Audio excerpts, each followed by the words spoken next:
20ರಂದು ಅಖಿಲ ಭಾರತ ಮಟ್ಟದ ಕಾರ್ಮಿಕರ ಮುಷ್ಕರಕ್ಕೆ ನಿವೃತ್ತ ನೌಕರರ ಒಕ್ಕೂಟ, ಸರ್ಕಾರಿ ನೌಕರರ ಒಕ್ಕೂಟ ಹಾಗೂ ಎಲ್ಲ ದುಡಿಯುವ ಜನತೆ, ಆಶಾ ಕಾರ್ಯಕರ್ತರು, ಬಿಸಿಯೂಟ ಕಾರ್ಯಕರ್ತರು, ಅಂಗನವಾಡಿ ನೌಕರ ಸಂಘ, BSNL, LIC, ಬ್ಯಾಂಕಿಂಗ್ ಕ್ಷೇತ್ರ ಎಲ್ಲ ಇಡೀ ದುಡಿಯುವ ವರ್ಗ ಅವತ್ತು ಪ್ರತಿಭಟನೆ ಮಾಡ್ತಾಯಿದ್ದೇವೆ.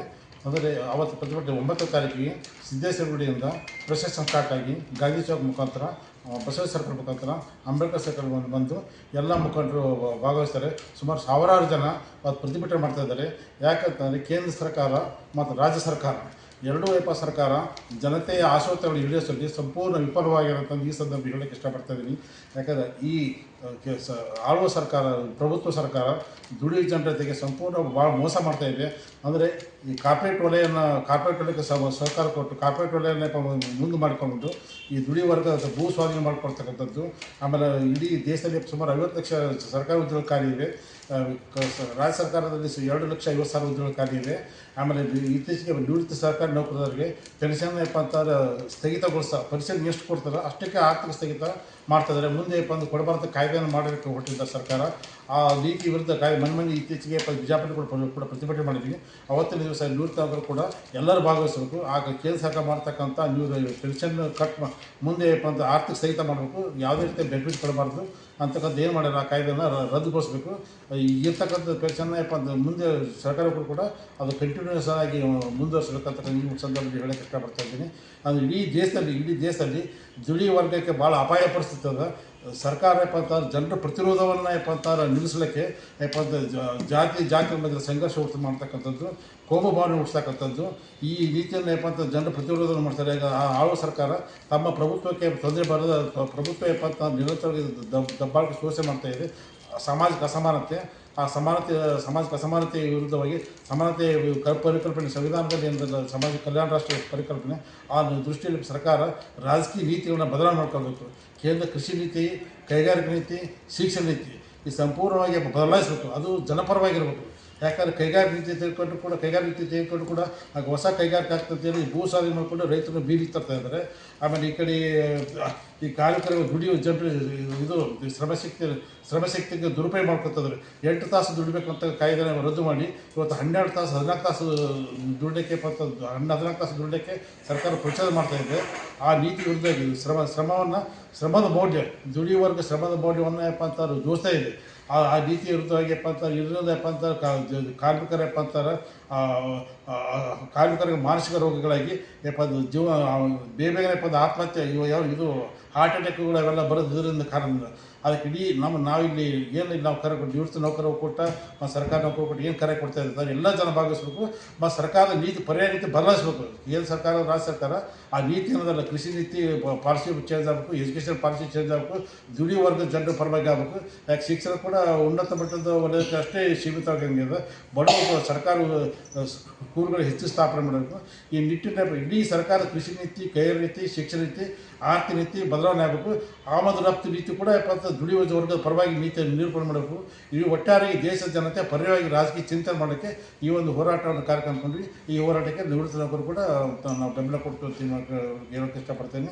ಈಗ ನನ್ನ ಹೆಸರು ಸುರೇಶ್ ಜಿ ಅಂತೇಳಿ ಈ ನಿವೃತ್ತ ನೌಕರು ಒಕ್ಕೂಟದ ಕೆಲಸ ಮಾಡ್ತಾಯಿದ್ದೆ. ಈ ನಾಳೆ 9ನೇ ತಾರೀಕಿಗೆ 9/7/2025 ಈ ರಾಷ್ಟ್ರೀಯ ಅಖಿಲ ಭಾರತ ರಾಜ್ಯ ಸರ್ಕಾರಿ ನೌಕರರ ಒಕ್ಕೂಟ ದಿಲ್ಲಿ ಪರವಾಗಿ ಒಂದು ಕರೆಯನ್ನು ಕೊಟ್ಟಿದ್ದಾರೆ ನಮಗೆ ಮುಷ್ಕರದಲ್ಲಿ.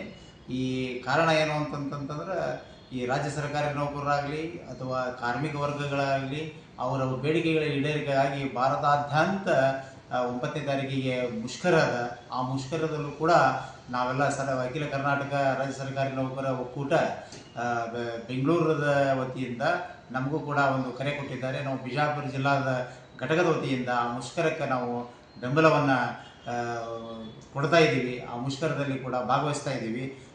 ನಮಗೂ ಕೂಡ ಸರ್ಕಾರಿ ನೌಕರರ ಬೇಡಿಕೆಗಳು ಅದಾವು. ಒ ಪಿ ಎಸ್ ಹೋಗಿ NPS ಹೋಗಿ OPS ಬರಬೇಕು. ಆಮೇಲೆ ಈ ಕೋವಿಡ್ ಪೀರಿಯಡ್ನಲ್ಲಿ DA ಅನ್ನು ನಮ್ಗೆ ಒಂದು 3 DAಗಳನ್ನು ಕಟ್ ಮಾಡ್ಯಾರ, ಅವನು ಕೂಡ ರಿಲೀಸ್ ಮಾಡ್ಬೇಕಂತಕ್ಕಂಥದ್ದು. ಆಮೇಲೆ ಈ ನಿವೃತ್ತ ಪಿಂಚಣಿದಾರರಿಗೆ ಈ 1/7/2022 ಪೇ ಫಿಕ್ಸೇಷನ್ ಆದರೂ ಕೂಡ ಅವರಿಗೆ ಒಂದು TC ಅರ್ಜಿ ಆಮೇಲೆ ಇದು ಕಂಪ್ಟೇಷನ್ಸು ಅವ್ರ ಬೆನಿಫಿಟ್ ಸಿಕ್ಕಿಲ್ಲ, ಅದನ್ನು ಕೂಡ ಕೊಡಬೇಕಂತಕ್ಕಂಥ ಒಂದು ವಿಚಾರಗಳನ್ನು ಇಟ್ಕೊಂಡು ನಮ್ಮದೇ ಆಗಿರ್ತಕ್ಕಂಥ ಬೇಡಿಕೆಗಳನ್ನು ಇಟ್ಕೊಂಡು ಈ ರೀತಿ ನಾವು ಒಂದು ನಮ್ಮ ಬೇಡಿಕೆಗಳನ್ನು ಇಟ್ಕೊಂಡು ಆ ಮುಷ್ಕರದಲ್ಲಿ ಭಾಗವಹಿಸ್ತಾ ಇದ್ದೀವಿ. ಮೇಜರಾಗಿ ಆ ಮುಷ್ಕರ ಇರುವುದು ಎಲ್ಲ ಕಾರ್ಮಿಕರು ಅಂತಂತಂದ್ರೆ ಸರ್ಕಾರಿ ನೌಕರರು ಕೂಡ ಒಂದು ದೃಷ್ಟಿಯಿಂದ ಅವರು ಕೂಡ ಕಾರ್ಮಿಕರೇ. ಎಲ್ಲರೂ ಕೂಡಿ ಆ ಮುಷ್ಕರಕ್ಕೆ ಭಾರತಾದ್ಯಂತ ಮುಷ್ಕರ ನಡೀತಾ ಇದೆ. ಆ ಮುಷ್ಕರಕ್ಕೆ ನಮ್ಮ ಅಖಿಲ ಭಾರತ ಸರ್ಕಾರಿ ನೌಕರರ ಒಕ್ಕೂಟದ ಕರೆಯ ಮೇರೆಗೆ ನಾವು ಕೂಡ ಅವರಿಗೆ ಬೆಂಬಲವನ್ನು ಸೂಚಿಸ್ತೀವಿ. ಆ ಒಂದು ಮುಷ್ಕರದಲ್ಲಿ ಭಾಗವಹಿಸ್ತಾ ಇದ್ವಿ. ಇದರ ಜೊತೆಗೆ ನಾನು ಎಲ್ಲ ರಾಜ್ಯ ಸರ್ಕಾರಿ ನೌಕರರಿಗೆ ಒಂದು ಕರೆ ಕೊಡುವುದು ಏನಪ್ಪ ಅಂತಂತಂದ್ರೆ, ಅವತ್ತಿನ ದಿವಸ ತಾವು ಒಂದು ಅರ್ಧ ದಿವಸ ರಜೆ ಹಾಕಿ ಆ ಮುಷ್ಕರದಲ್ಲಿ ಭಾಗವಹಿಸಬೇಕು. ಆಮೇಲೆ ಈ ಏನು ದುಡಿತಕ್ಕಂಥ ವರ್ಗಕ್ಕೆ ಬೆಂಬಲ ಸೂಚಿಸಬೇಕು. ಆಮೇಲೆ ಸರ್ಕಾರದ ಕಾರ್ಮಿಕ ವಿರೋಧಿ ನೀತಿಗಳನ್ನು ಸರ್ಕಾರ ಮಾಡುತ್ತಿರುವಂಥ ಅದನ್ನು ವಿರೋಧಿಸೋಕ್ಕಾಗಿ, ಅವುಗಳನ್ನು ಪ್ರತಿಭಟಿಸೋದಕ್ಕಾಗಿ, ಈ ಜೀವನ ಮಟ್ಟ ಸುಧಾರಣೆಗಾಗಿ ಇವೆಲ್ಲವುಗಳನ್ನು ನಾವು ಒಂದು ಮುಷ್ಕರದಲ್ಲಿ ಕಾರ್ಯಕ್ರಮಗಳಾದವು. ಆ ಕಾರಣಕ್ಕಾಗಿ ನಾವು ಈ ಒಂದು ಮುಷ್ಕರದಲ್ಲಿ ಭಾಗವಹಿಸ್ತಾ ಇದ್ದೀವಿ. ಆ ಕಾರಣಕ್ಕೆ ತಾವೆಲ್ಲರೂ ಕೂಡ ಅರ್ಧ ದಿವಸ ರಜೆ ಹಾಕಿ ಮುಷ್ಕರ ಬೆಂಬಲ ತೋರಿಸಿಕೆ ಭಾಗವಹಿಸಬೇಕು ಅಂತಕ್ಕಂಥದ್ದು ಹೇಳಿ, ಈ ಸರ್ಕಾರ ನಮ್ಮ ಎಲ್ಲ ವಿಚಾರಗಳನ್ನು ಕನ್ಸಿಡರ್ ಮಾಡಲಿ ಅಂತಕ್ಕಂಥದ್ದನ್ನು ಹೇಳ್ತಾ, ನನ್ನ ಹೆಸರು ಅಶೋಕ್ ಇಲ್ಕಲ್ಲ, ಜಿಲ್ಲಾಧ್ಯಕ್ಷರು, ಅಖಿಲ ಕರ್ನಾಟಕ ರಾಜ್ಯ ಸರ್ಕಾರಿ ನೌಕರರ ಒಕ್ಕೂಟ, ವಿಜಯಪುರ. ಅಖಿಲ ಕರ್ನಾಟಕ ರಾಜ್ಯ ಸರ್ಕಾರಿ ನೌಕರರ ಒಕ್ಕೂಟದವರು ನಾವು ಅಖಿಲ ಭಾರತ ರಾಜ್ಯ ಸರ್ಕಾರಿ ನೌಕರರ ಒಕ್ಕೂಟದ ಕರೆಯ ಮೇರೆಗೆ ಜುಲೈ 9, 2025 ಅಂದರೆ ಇದೇ ಬುಧವಾರ ನಡೆಯಲಿರುವ ಅಖಿಲ ಭಾರತ ಮುಷ್ಕರಕ್ಕೆ ನಾವು ಒಕ್ಕೂಟದ ವತಿಯಿಂದ ಬೆಂಬಲ ಸೂಚಿಸ್ತಾ ಇದ್ದೀವಿ. ನಮ್ಮ ಪ್ರಮುಖ ಬೇಡಿಕೆಗಳಂತಂದ್ರೆ NPS, UPS, PFRDA ಕಾಯ್ದೆಯನ್ನು ರದ್ದುಗೊಳಿಸಿ ನಿಶ್ಚಿತ ಪಿಂಚಣಿ OPS ಅನ್ನು ಮರುಸ್ಥಾಪಿಸುವುದು, ರಾಜ್ಯ ಮತ್ತು ಕೇಂದ್ರ ಸರ್ಕಾರದಲ್ಲಿ ಖಾಲಿ ಇರುವ ಎಲ್ಲ ಹುದ್ದೆಗಳನ್ನು ನೇರ ನೇಮಕಾತಿ ಮೂಲಕ ಭರ್ತಿ ಮಾಡುವುದು, ಇನ್ನು ಮುಂದೆ ಗುತ್ತಿಗೆ ಹೊರಗುತ್ತಿಗೆ ನೇಮಕಾತಿಯನ್ನು ಕೈ ಬಿಡುವಂಥ ಒಂದು ಬೇಡಿಕೆಯನ್ನು ನಾವು ಇಟ್ಕೊಂಡಿದ್ದೀವಿ.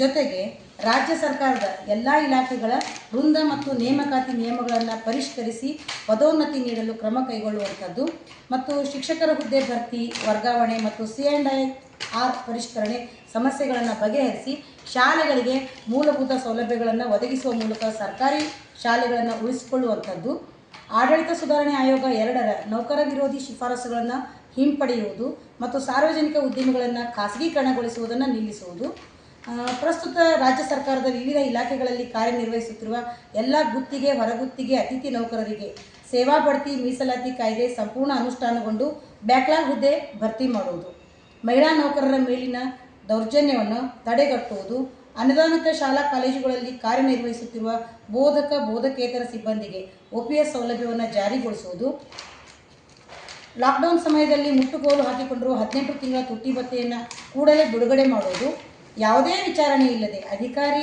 ನೌಕರರನ್ನು ಸೇವೆಯಿಂದ ವಜಾಗೊಳಿಸಲು ಅವಕಾಶ ಕಲ್ಪಿಸುವ ಸಂವಿಧಾನದ ವಿಧಿ 310, 311, 2, A, B ಮತ್ತು C ಅನ್ನು ರದ್ದುಗೊಳಿಸುವುದು, ಹೊಸ 3 ಅಪರಾಧ ಕಾಯ್ದೆಗಳನ್ನು ರದ್ದುಗೊಳಿಸುವುದು, ನಿಯಮಾನುಸಾರ ವೇತನ ಆಯೋಗ ರಚನೆ ಮಾಡುವುದು, ಪ್ರಸ್ತಾಪಿತ ಕರ್ನಾಟಕ ಆರೋಗ್ಯ ಸಂಜೀವಿನಿ ಯೋಜನೆಯಲ್ಲಿ C ಮತ್ತು D ಗುಂಪಿನ ನೌಕರಿಗೆ ಪ್ರಸ್ತುತ ನೀಡುತ್ತಿರುವ ವೈದ್ಯಕೀಯ ಭತ್ಯೆಯನ್ನು ಮುಂದುವರಿಸುವುದು, ಪಿಂಚಣಿದಾರರಿಗೂ ಕೂಡಲೇ ಕರ್ನಾಟಕ ಆರೋಗ್ಯ ಸಂಜೀವಿನಿ ಯೋಜನೆಯನ್ನು ಜಾರಿಗೊಳಿಸುವುದು ಹಾಗೂ ಮಾಸಿಕ ರೂಪಾಯಿ 500 ವೈದ್ಯಕೀಯ ಭತ್ಯೆ ನೀಡುವುದು, ಇತರೆ ರಾಜ್ಯ ಸರ್ಕಾರಗಳು ಜಾರಿ ಮಾಡಿರುವಂತೆ ನಿವೃತ್ತರ ಕಮ್ಯುಟೇಷನ್ ಪಿಂಚಣಿ ಅವಧಿಯನ್ನು 15 ವರ್ಷದಿಂದ 11 ವರ್ಷಕ್ಕೆ ಇಳಿಸುವುದು, ನಿವೃತ್ತರ ಪಿಂಚಣಿ ಪರಿಷ್ಕರಣೆ ಮತ್ತು ತುಟ್ಟಿ ಭತ್ಯೆ ಪರಿಷ್ಕರಣೆಯನ್ನು ರದ್ದುಪಡಿಸುವ ಕೇಂದ್ರ ಹಣಕಾಸು ಕಾಯ್ದೆ 2025ರ ಭಾಗ 4 ರದ್ದತಿ ಮಾಡಿ ಪಿಂಚಣಿದಾರರ ಹಕ್ಕುಗಳನ್ನು ರಕ್ಷಣೆ ಮಾಡುವುದು ಹಾಗೂ ಸಂವಿಧಾನದಲ್ಲಿರುವ, ಇದು ಬಹಳ ಮುಖ್ಯ, ಸಂವಿಧಾನದಲ್ಲಿರುವ ಧರ್ಮ ನಿರಪೇಕ್ಷತೆಯನ್ನು ಎತ್ತಿ ಹಿಡಿಯುವುದು,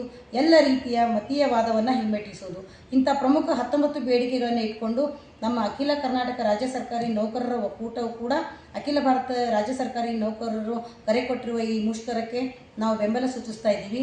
ದಯಮಾಡಿ ಎಲ್ಲ ಶಿಕ್ಷಕ ಬಾಂಧವರು, ಸರ್ಕಾರಿ ನೌಕರರು ಮತ್ತು ಮುಖ್ಯವಾಗಿ ಶಿಕ್ಷಕರು ಕೂಡ ಈ ಮುಷ್ಕರಕ್ಕೆ ಈ ಮುಷ್ಕರದಲ್ಲಿ ಅರ್ಧ ದಿನ ತಮ್ಮ ರಜೆಯನ್ನು ಹಾಕಿ ಭಾಗಿಯಾಗಿ ಈ ಮುಷ್ಕರವನ್ನು ಯಶಸ್ವಿಗೊಳಿಸಿ ನಮ್ಮ ಬೇಡಿಕೆಗಳನ್ನು ಈಡೇರಿಸುವ ನಿಟ್ಟಿನಲ್ಲಿ ನಾವೆಲ್ಲರೂ ಒಗ್ಗಟ್ಟಾಗೋಣ ಅಂತ ಹೇಳ್ತೀನಿ. ನಾನು ದಾಕ್ಷಾಯಿಣಿ ಪುಡೆ, ಅಖಿಲ ಕರ್ನಾಟಕ ರಾಜ್ಯ ಸರ್ಕಾರಿ ನೌಕರರ ಒಕ್ಕೂಟದ ರಾಷ್ಟ್ರೀಯ ಸದಸ್ಯೆಯಾಗಿ ಕೆಲಸ ಮಾಡ್ತೀನಿ.